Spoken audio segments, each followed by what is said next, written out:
Correct. Why you don't? Are you afraid? 2 plus 2 is equal to how much, brother? 4 exactly. 4 exactly you can say. It's why you're cutting, brother. Okay. You don't know English? No, sir. No, sir. No, sir. No, sir. Sir, here. Don't be drunk with alcohol. Brother, do you have alcohol? No, sir. Because I believe in Christ, the Lord Jesus. If you don't understand English, it's whose problem? Your problem or my problem? And that will take the devil out of you, inshallah. ይህን ውይይት በትዕግስት እስከ መጨረሻው ድረስ አዳምጡት። ይህን ቪዲዮ ወደ እናንተ ያመጣንላችሁ ለብዙዎች የመዳኛ መንገድ ይሆናል ብለን ስላሰብን ነው። ዶክተር ዛኪር ይባላል። በክርክርና በጩኸቱ ይታወቃል። በተለይም ደግሞ ክርስቲያኖች ወደሱ ጋር መጥተው ጥያቄን ሲጠይቁት በማንቋሸሽና እየተሳደበ እንግሊዘኛ ካላወቃችሁ የኔ ችግር አይደለም እያለ የፈለገውን ምላሽ በመስጠት የነሱን ምላሽ ሳይሰማ ችላ ብሎ በመተው ይታወቃል። If you don't understand English, it's whose problem? Your problem or my problem? Okay. You don't know English? No, sir. No, sir. No, sir. Sir, here. በዛሬው ዕለት አንድ 20ዎቹ መጀመሪያ የሚመስል ወጣት ከሱ ፊት ለፊት ይቆምና አንድ ጥያቄን ይጠይቀዋል። ሲጀምር ሰላማዊ ቢመስልም መጨረሻው ግን ዱላ ቀረሽ ሆኖ ተፈጽሟል። በዚህ አነጋጋሪ ውይይት ላይ ዶክተር ዛኪር ለምን መመለስ አቃታቸው? እስከ መጨረሻው ድረስ ተከታተሉ። ለብዙዎች ሼር አድርጉ። ለብዙዎቻችሁ ነፃ የምትወጡበት አይነት ምስክርነት እንደሆነ እናምናለን። በጥሞና ተከታተሉ። Well, my name is Mahesh and I work as a customer service. የዱባዩ ወጣት ማሂሽ ማይኩ ፊት ለፊት ቦርሳውን እንዳነገበ ይቆማል። በግራና በቀኝ በኩል ሱፍ የለበሱ የነ ዶክተር ዛኪር ደንብ አስከባሪዎች ቆመዋል። የዱባዩም ወጣት አፉን ወደ ማይኩ ያስጠጋና አይኖቹ መድረኩ ላይ ተተክሎ እንደዚህ ሲል ንግግሩን ጀመረ። ስሜ ማሂሽ ይባላል። በዱባይ ውስጥ በአንድ ቢሮ ተቀጥሬ እሰራለሁ። ከዛ በተጨማሪ ዳግመኛ የተወለድኩኝ ክርስቲያን ነኝ። ዛሬ ላንተ አንድ ጥያቄ ነበረኝ። በእስልምና ምን ያህል እርግጠኛ ናችሁ? ምን ያህል እምነታችሁን ትተማመኑበታላችሁ? ምናልባት እምነታችሁን ሰይጣን ወይም ደጃል እየተጠቀመበት ቢሆንስ? ምክንያቱም ደግሞ ለሁላችንም ኃጢአት የሞተልንና በመስቀል ላይ ደሙን ያፈሰሰልን ኢየሱስ ክርስቶስ ነው። በእስልምና ግን ይህ አይታመንም። ታዲያ ምን ያህል ነው በእስልምና ላይ ያላችሁ እምነት ብሎ ወጣቱ ጥያቄውን አነሳ። በመቀጠልም ዶክተር ናይክ ምላሹን መስጠት ጀመረ። እንግዲህ ጥያቄህ በእስልምና ምን ያህል እምነት አላችሁ ነው። ሁለተኛው ደግሞ እንዴት በሰይጣን እንዳልተታለላችሁ ታውቃላችሁ ነው። እንግዲህ ምላሹን ልንገርህ። ኢየሱስ ክርስቶስ በፍጹም መስቀል ላይ አልወጣምም አልተሰቀለምም። ይኸውልህ ወንድሜ፣ እስልምና ማለት ሙሉ በሙሉ ፈቃድህን አሳልፈ ለአላህ የምትሰጥበት ሃይማኖት ነው። በሰላም የተሞላ ሃይማኖት ነው። የትኛውም ሰው ፈቃዱን አሳልፎ ለአምላክ የሚሰጥ ከሆነ ያ ሰው ሙስሊም ነው ማለት ነው። አየህ፣ ቁርአናችን ላይ በግልጽ አላህ እንደነገረን ከሆነ የማርያምን ልጅ ኢየሱስ ክርስቶስ አልገደሉትምም አልሰቀሉትምም። ይሄ ደግሞ በግልጽ እንድናነባው ተጽፎልናል። ሱራ አልኒሳ ምዕራፍ 4 ቁጥር 157 ላይ መመልከት ትችላለህ። ይህን ደግሞ እኛ ሙስሊሞች ያለምንም ጥርጣሬ የምናምነው እውነታ ነው። በዚህ ላይ ጥርጣሬ ያለው ሰው ካለ ተሳስቷል ማለት ነው። አየህ፣ የኛ ቁርአን እጅግ በጣም ግልጽ ነው። ነገሮችን በግልጽ ነው የሚያብራራልን። እኔም ደግሞ ይህንን እውነታ 100% የማምን ሰው ነኝ። ምክንያቱም ቁርአን ይላል አንተ ይህንን ነገር እንድታምንና እንድታውቅ ግን እኔ ራሴ ከመጽሐፍ ቅዱስ እጠቅስልሃለሁ። በመጽሐፍ ቅዱሳቸው አንዳንድ ክፍል ላይ ኢየሱስ ክርስቶስ ራሱ እንዳልተሰቀለ የሚያሳዩ የተወሰኑ ፍንጮች አሉ። ይሄንን ስታቅ ሙስሊሞች ሳይሆን እየተታለሉ ያሉት ክርስቲያኖች ራሳቸው እየተታለሉና እየተሸነገሉ እንደሆነ ይገባሃል። ኢየሱስ ክርስቶስ እንደተሰቀለ የሚያስብና የሚያምኑ ሰዎች በሙሉ የተታለሉ እንደሆኑ ልነግርህ እወዳለሁ። መጽሐፍ ቅዱስን በደንብ ካነበብክ የማቴዎስ ወንጌል ምዕራፍ 12 ቁጥር 38 ላይ በግልጽ ተጽፏል። አየህ፣ ሰዎች ወደ ኢየሱስ ክርስቶስ ጋር መጡና እንዲህ ብለው ጠየቁት፣ መምህር ሆይ ከአንተ ምልክት እንድናይ እንወዳለን አሉ። በዛ ሰዓት ይህንን የጠየቁት ሰዎች ይህ ሰው ከእግዚአብሔር የተላከ መሆኑን ማረጋገጥ ይፈልጉ ነበር። ከዚህ በኋላ ኢየሱስ ክርስቶስ ለነሱ የመለሳቸውን ምላሽ የምታውቀው ይመስለኛል። ወዲያውኑ ለነሱ እንዲህ ነበር ያላቸው፣ ክፉና አመንዝራ ትውልድ ምልክት ይሻል፣ ከነቢዩ ከዮናስ ምልክት በቀር ምልክት አይሰጠውም አለ። ዮናስ በአሳ ነባሪ ሆድ ውስጥ 3 ቀንና 3 ሌሊት እንደነበረ እንዲሁ የሰው ልጅ በምድር ልብ 3 ቀንና 3 ሌሊት ይኖራል። እስቲ አንተ እንደጠየከኝ እኔም አንድ ጥያቄ ልጠይቅህ እፈልጋለሁ። ዮናስ ወደ ባህር ከገባ በኋላ ሞቶ ነበር ወይስ በህይወት ነበር? ማለትም አሳ ነባሪ ውስጥ የነበረው ወይም ደግሞ ባህር ውስጥ በነበረ ሰዓት ሞቶ ነፍሱ ከስጋው ወጣ ነበር ወይስ ደግሞ ህያው ነበር? ዶክተር ዛኪር ይህን ጥያቄ ሲጠይቅ ጉባኤው በሙሉ በጸጥታ ተሞልቶ ነበር። በድጋሚ ዶክተር ዛኪር ጥያቄውን አነሳ። ወንድሜ ጥያቄ እየጠየቅኩ ነው። ዮናስ በባህር ውስጥ ከገባ በኋላ ሞቶ ነበር ወይስ ሕያው ነበር?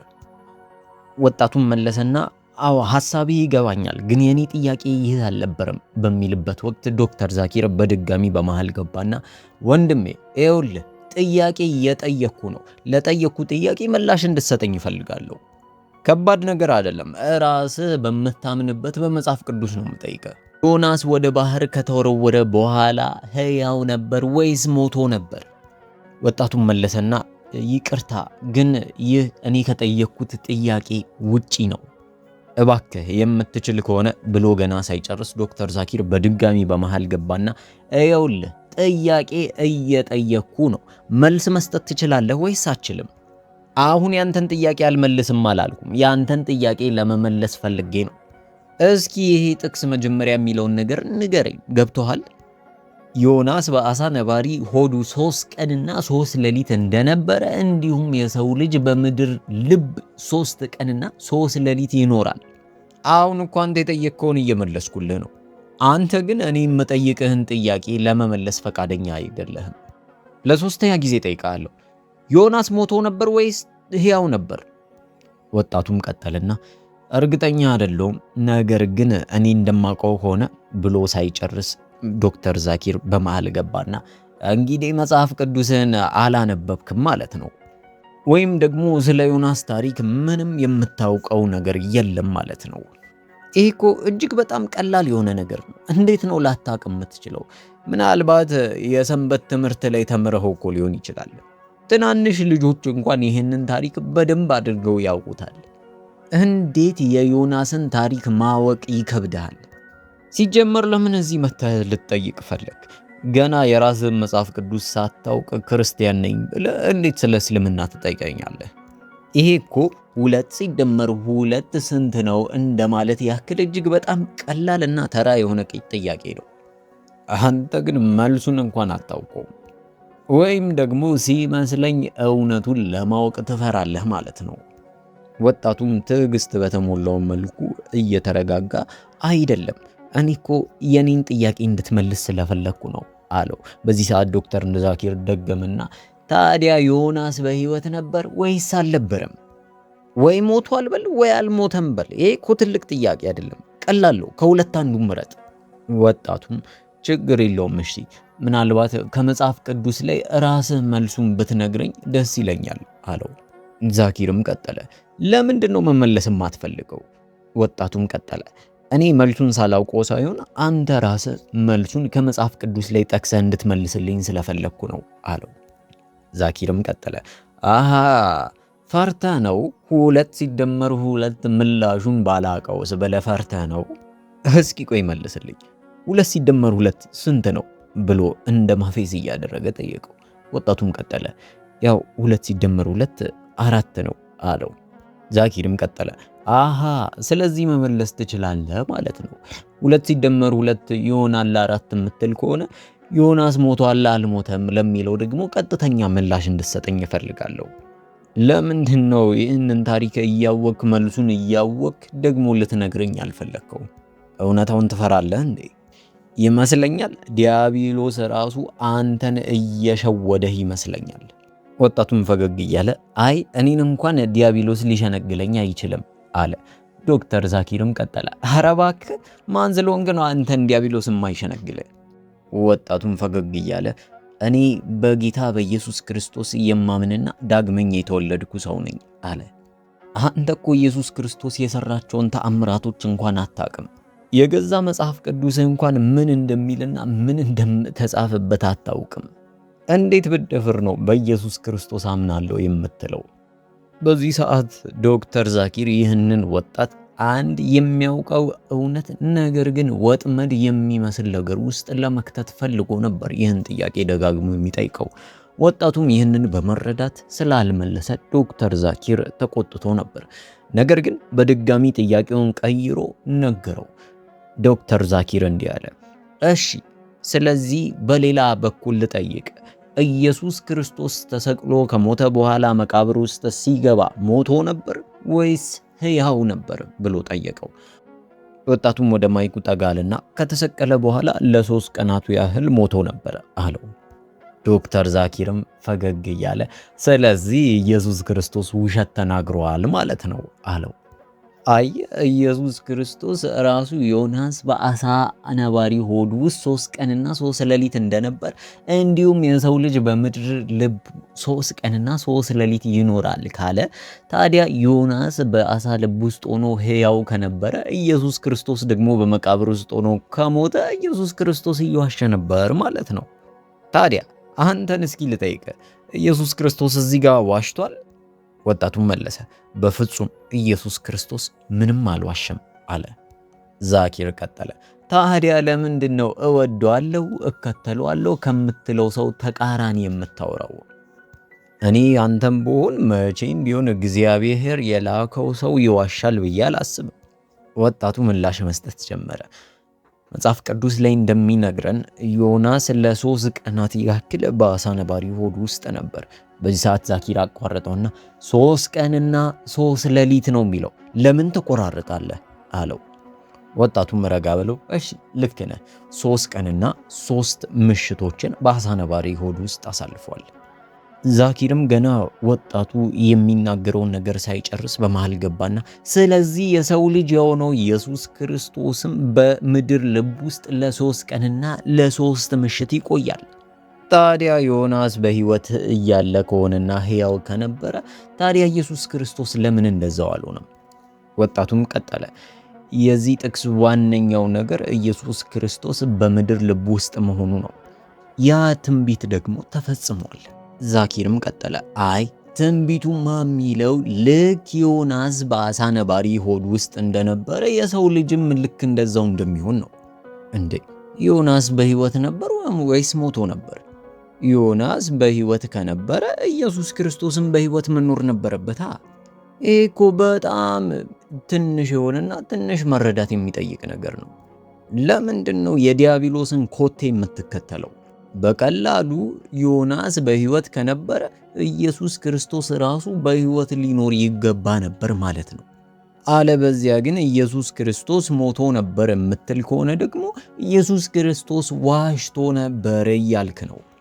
ያ ማለት ደግሞ ኢየሱስ ክርስቶስ የእግዚአብሔር ሰው አይደለም ማለት ነው። ወጣቱም መመለስ ቀጠለ። እሺ በመጀመሪያ ዮናስ ለ3 ቀናት ያክል በአሳ ነባሪ ሆድ ውስጥ ሲቆይ አለና ገና ሳይጨርስ ዶክተር ዛኪር በመሃል እጁን እያወራጨ አይደለም የሚለው ዮናስ ለ3 ቀንና ለ3 ምሽቶች ነው በአሳ ነባሪ ሆድ ውስጥ የነበረው። ለምንድን ነው የምትቆራርጠው? ወይስ እንግሊዘኛ አታውቅም? 10 ጊዜ አትሳሳት። 3 ቀንና 3 ሌሊት ነው የሚለው። ወጣቱም ቀጠለ፣ እሺ ይቅርታ እየቆራረጥኩኝ አይደለም። እሺ 3 ቀኖችና 3 ምሽቶችን በዛ አሳለፈ። ነገር ግን ለዚህ ደግሞ ብሎ ሳይጨርስ ዶክተር ዛኪር ድጋሚ ገባ። ቆይ አንድ ነገር ታውቃለህ? እንግዲህ መጽሐፍ ቅዱሴን አውቃለሁ የምትል ከሆነ ኢየሱስ ክርስቶስ በመስቀል ላይ የተሰቀለበት ቀን መቼ ነው? ወጣቱም መለሰ፣ አርብ ቀን ነበር። ዛኪርም ቀጠለ፣ አርብ ምን ሰዓት ላይ? መቼ ነው ከመስቀል የወረደው? ወጣቱም ቀጠለ፣ አርብ ምሽት ላይ። ዛኪርም መለሰ፣ በትክክል። ስለዚህ ቀብር ስፍራ ውስጥ ወይም መቃብር ውስጥስ የገባው መቼ ነው? ወጣቱም በዛኑ ቀን አርብ ምሽት አለ። ዛኪርም ቀጠለ፣ አዎ ትክክል። እሺ መቼ ነው መቃብሩ ባዶ ሆኖ የተገኘው? አለ። መቅደላዊት ማርያም ስትሄድ ባዶ መቃብር ያገኘችው መቼ ነው ብሎ ጠየቀ። ወጣቱም እሁድ ቀን ብሎ መለሰ። ዛኪርም መለሰና ምን ሰዓት እሑድ ቀን? ጠዋት ነው? ከሰዓት ነው? ምሽት ነው? በዚህ ሰዓት ጉባኤው የፈገግታ ድምፁን እያሰማ ማጨብጨብ ጀመሩ። ወጣቱ ምንም ሳይረበሽ ይመስለኛል ምሽት ላይ ነው አለ። ዛኪርም ደስ እያለው አየህ ተሳስተሃል፣ መቃብሩ ባዶ ሆነው ያገኙት እሁድ ጠዋት ቀን ላይ ነው። አየህ አሁን መቁጠር ከቻልክ አርብ ምሽት መቃብር ውስጥ ነበር። ቅዳሜ ቀን ደግሞ ሙሉ ቀኑን በዛው በመቃብር ስፍራ ውስጥ ነበር። አንድ ቀን አንድ ምሽት ማለት ነው። አርብና ቅዳሜን ከደመርከው 2 ምሽቶችና አንድ ሙሉ ቀንን በዛ ስፍራ ውስጥ አሳልፏል። ታዲያ እንዴት ነው 2 ምሽቶችና አንድ ቀን 3 ቀን መሆን የሚችለው? ይህ ደግሞ ማለት አንተ ራሱ ኢየሱስ ክርስቶስን ውሸታም እያልክ እንደ መጥራትህ አስበው። በአይሁድ ባህል መሰረት ቀንን ቀን የሚያስብለው ጠዋት ከሰዓትና ማታ በመኖሩ ሳይሆን አንድ ቀን ልክ ሲጀምር እንደ አንድ ቀን ነበር የሚቆጠረው። ዛኪርም ምላሹን በፌዝ መልክ እያደረገ አይደለም 10 ጊዜ ትላለ፣ ለምንድን ነው ኢየሱስ ክርስቶስን በሐሰት የምትወነጅለው አለው። እኔም ማምንበትን ነቢይ ልክ እንደ ውሸታም አድርገህ እንድትቆጥረው አልፈልግም። ቁርአን ላይ በግልጽ እንደተቀመጠው ኢየሱስ ክርስቶስ በፍጹም አልሞተም፣ አልተሰቀለም፣ ደግሞም በፍጹም አልተገደለም። መጽሐፍ ቅዱስም ላይ እንደሚናገረው በመስቀል ላይ ተሰቀለ እንጂ እንደ ሞት አልተናገረም። ምክንያቱም ስቅለት ማለት ሰውየው በስቅለት ሰዓት ላይ መስቀል ላይ ሆኖ የግዴታ መሞት አለበት። አየ። ስለዚህ ኢየሱስ ክርስቶስ ተሰቅሎ ከሞተ ያ ትክክል ነው። ተሰቅሎ ግን ካልሞተ ይሄ ተረት ነው። ምክንያቱም ደግሞ የመስቀል ዋና ዓላማ ሰዎች በዛ መስቀል ላይ እንዳሉ እንዲሞቱ ማድረግ ነው። እኔ እንዳንተ ኢየሱስ ክርስቶስ ውሸታም ነው ብዬ በጎን ከምናገር ይልቅ እኔ ኢየሱስ ክርስቶስ ነብዬ ነው ብዬ ባመን ይቀለኛል። ወጣቱም ቀጠለ። እሺ ነገር ግን አንድ ጥያቄ አለኝ። ታዲያ ለምንድን ነው አንድ ሰው ለኃጢአት በደል ስርየት ሲል የኢየሱስ ክርስቶስን ስቅለት ማጣመም ወይም ደግሞ መቀየር የሚፈልገው? ለኃጢአት ስርየት ለማግኘት ሲባል ለምን ይዋሻል? ዛኪርም ቀጠለ።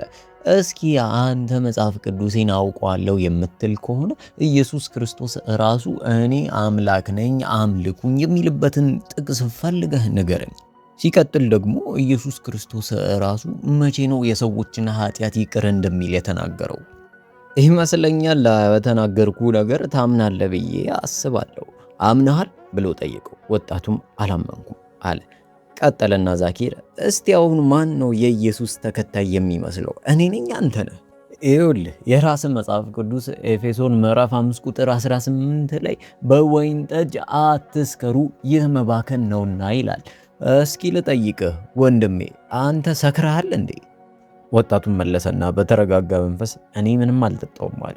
መልሶ ዛኪርም ደግሜ ልጠይቅህ ሰክረሃል አለው። ወጣቱም አይ አለ። ዛኪርም መለሰና ማሻላህ ቢያንስ ይህንን እየተከተልክ ነው። አንድ የመጽሐፍ ቅዱስን ጥቅስ አውቀም ባይሆን ሳታውቅ እየፈጸምክ ነው። በድጋሚ ልጠይቅህ ወንድሜ የአሳማ ስጋ ትበላለህ አለው። ወጣቱም አዎ እበላለሁ አለ። ዛኪርም መለሰና አየህ ዘሌዋውያን ምዕራፍ 11 ቁጥር 7 ላይ አሳማ እርኩስ እንደሆነና ስጋውን መብላት እንደሌለብን ይናገራል። ዘዳግም 14 ቁጥር 8 ላይ ልክ እንደዛው ይነግረናል።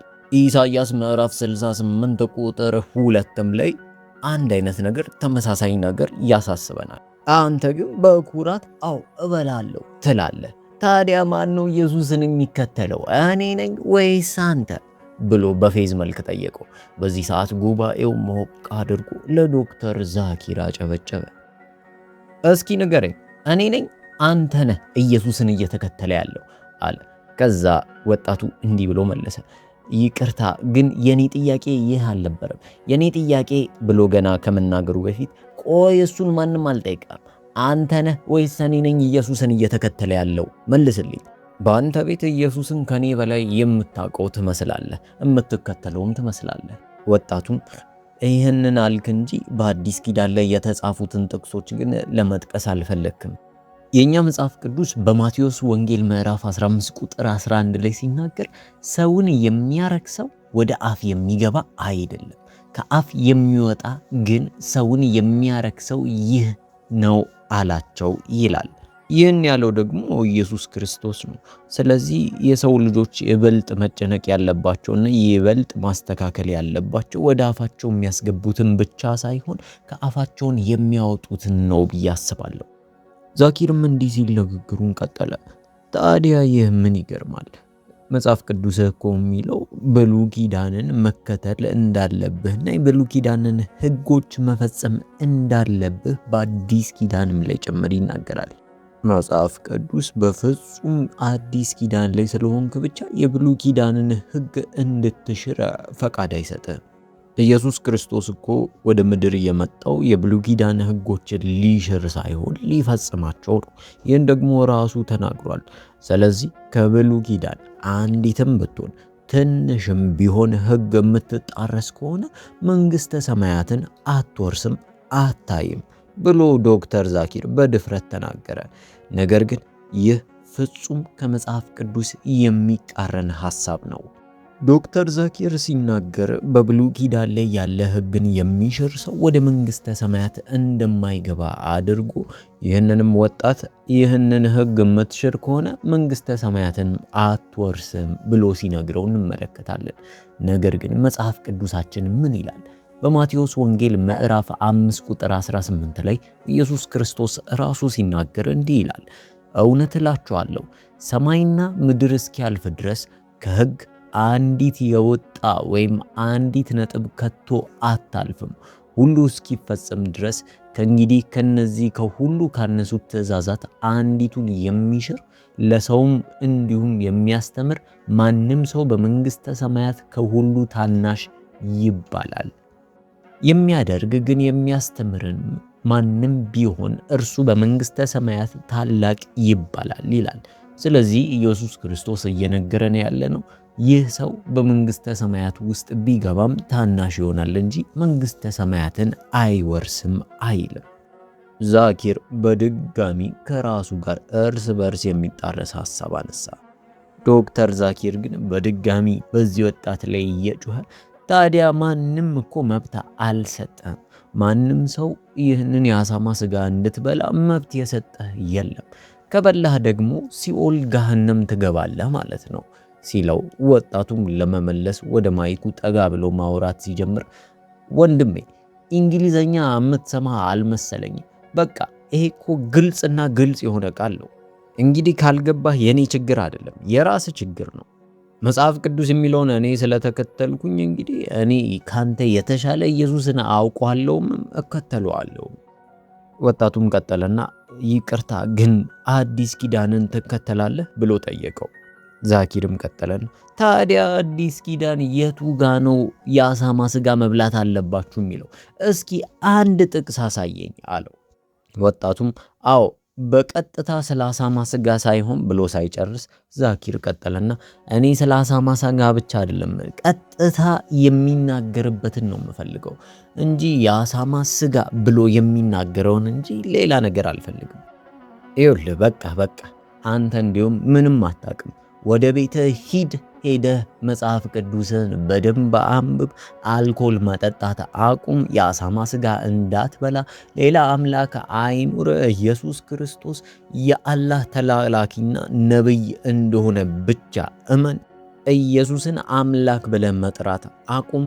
እነዚህን ነገሮች በትጋትና በትኩረት የምታደርግ ከሆነ ውስጥህ ያለው አጋንንት ይወጣልሃል ኢንሻአላህ ብሎ ዛኪር ወዲያውኑ ይህንን ንግግር በዚሁ ላይ ቋጨው። ወዲያውኑ በጉባኤ ውስጥ ያሉ ሰዎች በሙሉ ሞቅ አድርገው ለዛኪር ማጨብጨብ ጀመሩ። ዶክተር ዛኪር ለዚህ ወጣት ግልጽ የሆነ ምላሽ መስጠት ስላልቻለ ወዲያውኑ ይህንን ወጣት በማንነቱ ማጥቃት ጀመረ። ሙሉ በሙሉ ይህንን ወጣት ሊያንቋሽሽ በሚችል መልኩና ምላሽ እንዳይሰጥ እንኳን አፍታ ሳይሰጠው ወዲያውኑ ይናገረው ነበር። ዶክተር ዛኪር ለተጠየቀው ጥያቄዎች ቀጥተኛ መልስ ከመመለስ ይልቅ ዙሪያ ጥምጥም መሄድና ጥያቄዎችን በጥያቄዎች መመለስ ነበር የፈለገው። እንደ ቀልድ በውይይት የጀመረው ንግግር በጠብ በሚመስልና በፌዝ በተሞላበት መልኩ አበቃ። ይህን ቪዲዮ ካቀረብንበት ምክንያቶች ውስጥ አንዱ የእስልምና ሃይማኖት የሚከተሉ ወንድምና እህቶቻችን ነገሮችን በጥልቀት እንዲመረምሩና ይህ እውነት ነው፣ ይህ ደግሞ ሐሰት ነው የሚሉበትን መመዘኛ በድጋሚ እንዲያዩ ስለምንፈልግ ነው።